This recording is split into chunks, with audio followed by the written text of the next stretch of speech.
میرا نام زینب ہے۔ میری ماں نے غربت کی وجہ سے میری شادی کم عمری میں ہی کر دی تھی، کیونکہ میرا باپ بہت سال پہلے دنیا سے چلا گیا تھا اور ماں نے بہت مشکل سے مجھے پالا تھا، اس لیے پہلے ہی رشتے پر مجھے گھر سے چلتا کر دیا۔ شادی کے بعد مجھے پتہ چلا کہ میرا شوہر میری ساس کا سگا بیٹا نہیں ہے۔ میری ساس نے اس کو اپنی بہن سے لے کر پالا تھا۔ پھر میری ساس کا بھی ایک بیٹا پیدا ہوا اور میرے سسر کی وفات ہو گئی تو بچپن ہی سے گھر کا سارا خرچ میرا شوہر ہی چلا رہا تھا۔ میرے شوہر کی آمدن اگرچہ زیادہ نہیں تھی، لیکن پھر بھی وہ میرا بہت خیال رکھتا تھا، جبکہ میرا دیور انتہائی درجے کا آوارہ اور لوفر لڑکا تھا۔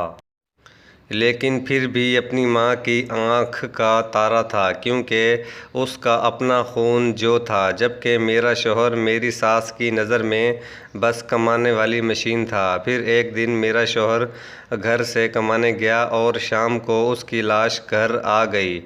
سڑک سے گزرتے کسی گاڑی سے ٹکرا گیا تھا۔ میری دنیا ہی اجڑ گئی۔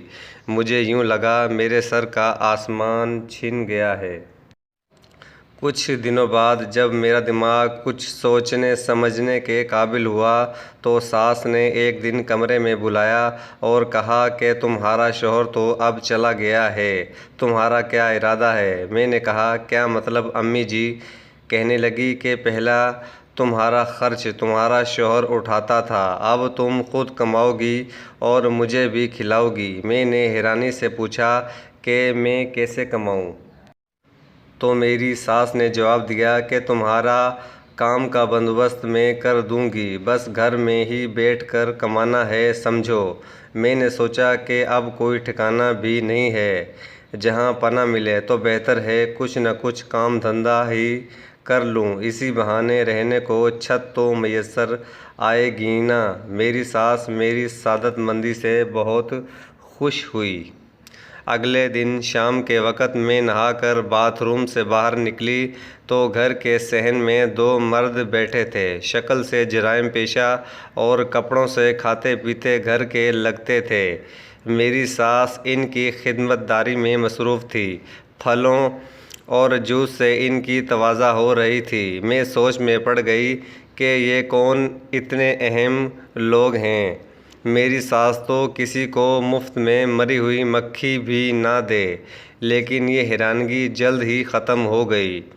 میری ساس میرے کمرے میں آئی اور کہنے لگی کہ جلدی سے تیار ہو جاؤ، آج تمہارے کام کا پہلا دن ہے۔ میں نے پوچھا کہ امی جان کیسا کام؟ مجھے تو کچھ نہیں پتہ۔ میری ساس مسکرا کر کہنے لگی کہ تم بہت بھولی ہو، یہ جو مرد باہر بیٹھے ہیں تم ان کے ساتھ جاؤ گی، دیکھو صرف ایک رات کے 10,000 وصول کیے ہیں میں نے ان سے۔ میری ساس نے مٹھی میں بند نیلے نیلے نوٹ میری آنکھوں کے سامنے لہرائے تو مجھے اسی وقت سمجھ آ گئی کہ میری ساس نے جس کام دھندے کا ذکر کیا تھا وہ کچھ اور نہیں بلکہ جسم فروشی تھا۔ مجھے چکر سے آنے لگے۔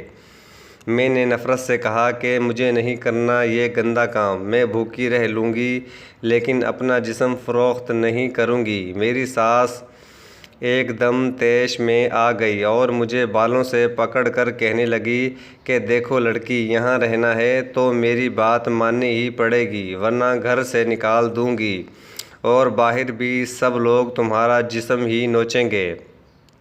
میں نے بہت احتجاج کیا، لیکن میری ساس نے دونوں مردوں کی مدد سے مجھے کھینچ کر گھر سے نکالا اور کار میں ڈال دیا۔ ایک آدمی نے کار کی ڈرائیونگ سیٹ سنبھالی اور دوسرا مجھے بازو سے پکڑ کر پچھلی طرف بیٹھ گیا۔ کار انجانی منزل کی طرف چل پڑی۔ میں مسلسل اپنی قسمت پر رو رہی تھی۔ مجھے اپنا شوہر یاد آ رہا تھا، جس نے غریب ہونے کے باوجود مجھے عزت اور زندگی کی چھوٹی چھوٹی سہولتیں دیں۔ کار ایک رہائشی علاقے میں ایک بڑے بنگلے کے گیٹ پر رکی اور گیٹ کھلنے پر اندر داخل ہو گئی۔ مجھے کار سے اتار کر وہ دوسری منزل پر ایک کمرے میں لے گئے اور کہا کہ رات تک یہاں آرام کرو، فریج میں پانی اور کھانے پینے کی چیزیں موجود ہیں، اور ہاں، کوئی چالاکی کرنے کی کوشش مت کرنا، کیونکہ ہم نے تم کو کل صبح بحفاظت تمہاری ماں کے حوالے کرنا ہے۔ ہم رات کو تمہارے پاس آئیں گے اور اپنے پیسوں کی ایک ایک پائی وصول کریں گے۔ یہ کہتے ہوئے ایک آدمی نے میرے گال پر چٹکی کاٹی اور کہا لگا کر باہر نکل گئے۔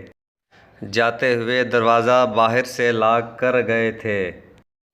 میں بیڈ پر لیٹ کر کافی دیر روتی رہی۔ مجھے اپنا انجام صاف نظر آ رہا تھا۔ بھلے میں نے غربت میں ہی بچپن گزارا تھا، لیکن میری ماں نے مجھے ہمیشہ عزت سے جینا سکھایا تھا۔ مغرب کی اذان کی آواز میرے کانوں میں پڑی تو میں نے اٹھ کر کمرے کی کھڑکی کھولی۔